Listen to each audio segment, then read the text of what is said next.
What if I told you that there are over 27 million slaves that exist in the world today? That's more than double of the African slaves that were shipped across the Atlantic in 1780. Today, slavery is colorblind, extending its reach to everywhere and every place. Today, slavery exists in the perils of human trafficking. Contracting people for trade, exploitation has become the new rage, generating $32 billion annually. In Japan, child pornography is legal, and the men there consider this regal. Mekong subdivision, a transit in Thailand where men vacation with boys and girls between the ages of 5 to 16, come back home to their wives and talk only about the fish market and the business trip. Pay only $5 in Nigeria to have a woman for the night, and she promises to not make a sound because she's cautious of her life. It's a contradiction that evil spelled backwards is live, because I've seen the evil murder women and men under heavy breaths and heavy thrusts where lust lives. It is where dominance perseveres. It's the rough, rigid imagination of sexual supremacy. We created this image in media outlets that support the disease of beauty, a continuity of an illusion that has shaped the American dream.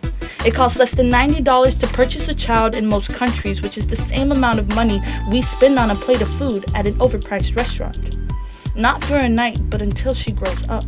Because at 17, she doesn't look young enough. Unwanted and abused, she becomes no more of use. Youth is invaluable, priceless, and irreplaceable. I grew up with dreams in my pockets, and never did I hate the world, but the people in it. It's cruel. We live in a psychotic cycle, and the cycle creates the cycles. Because pedophilia is not a sickness, it's simply sickening. And a child has no consent, and altering their frame of reference of love and abuse creates individuals that live in a state of confusion. Prostitution isn't always a submissive transaction, and the issues of contracting STDs, HIV, and AIDS is a problem worth taking action. Yet the action we are taking isn't active. Instead, we don't prosecute the Johns but the Does, and letting the pimp slide while we lock up their hoes. It's a displacement of denunciation on victims and perpetrators. The degradation of humanity exists in the immortal exposures of the inhumane, and it continues in this pain. Don't be deceived, because it's not only happening overseas, it's happening in our own backyard. I give you some statistics on sex trafficking laws in Hawaii, but there is not a statute against sex trafficking in Hawaii. Democracy is not freedom.